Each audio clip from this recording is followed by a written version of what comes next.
Shade for cows. Let's have a look. Hello everyone, I wanted to share this quick e-petition I discovered for Queensland Parliament. Now, they want to make shade and shelter mandatory for farm animals raised outdoors in Queensland. And you're thinking, Florian, what do you have a problem with that? You know, why cows should have shade? Just think about the cost that this is going to add. Let's have a read through what they're asking for. And it's gotten 101 signatures already. And the problem is, this is how this type of stuff comes into legislation. And then it's just more rules, more BS, more government red tape for farmers and for business. And wherever it comes up, it grates me. I mean, farmers are going to plant trees, okay, as wind buffers, and the cows will go to the trees.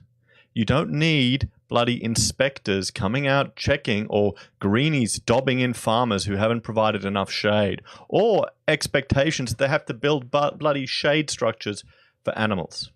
Okay?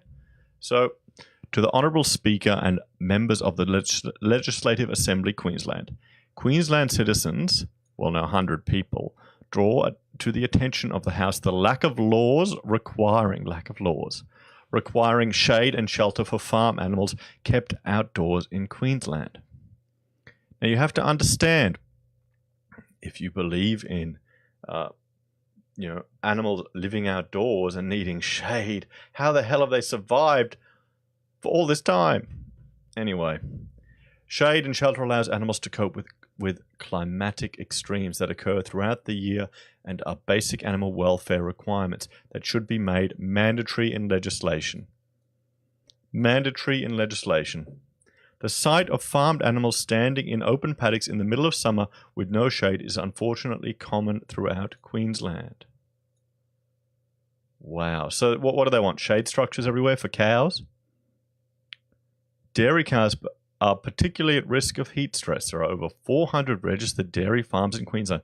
Fantastic. So our dairy farm, there's a Facebook video doing the rounds right now about a dairy farmer who is explaining how he's only getting about $2.50 an hour because of just the challenge, how little he makes for the milk. Now, these people want to add an additional burden to an industry where people are struggling to survive. Just think about that. Just think what these people are doing. Everyone else is going, oh, we've got to take care of the farmers. You know, we've got to buy milk directly from the farmers. These people want to add more pain. More pain, more BS to the people who keep us supplied in food and alive. Studies show dairy cows look for shade when temperatures reach 25 degrees. The average annual temperature in many parts of Queensland is 29 degrees. In 2017, even southern regions such as Gatton recorded 141 days where temperatures reached over 30 degrees. Oh no, all the cows were a bit hot. Diddums. Temperatures in these areas are predicted to increase in the future. I'm sure they are.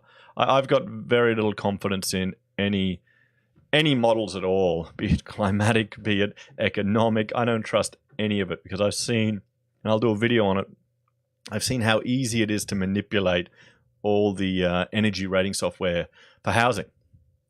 You know, you think a house is quite simple. It'd be quite easy to get an accurate assessment. No, it's all can be tweaked to get exactly the response you want. I don't trust it at all. I'm too cynical. Dairy cows in these locations without shade are likely to experience heat stress throughout the year. Well, no, only for 141 days. You can look how emotive this is, how they're using emotion to manipulate people, and you know, politicians are just normal people, and they'll fall victim to this type of stuff, impacting their health and well-being. Research, not referenced, also shows a higher mortality rate in calves subject to heat in their first week of life. Oh no, maybe they, you know. Anyway, your petitioners therefore request the House to insert mandatory requirements in the Animal Care and Protection Act 2001 for adequate shelter for livestock kept outdoors, including a definition of what adequate shelter is, and, here's the best part, introduction of penalties for owners and carers who fail to provide adequate shelter for their outdoor farm animals. Guys, I am not going to sign this petition. I might start up one to counter it, but I wanted to show it to you because this is the type of rubbish that happened when these bullshit laws appear, and we don't know why. I will see you all again next time. Bye for now.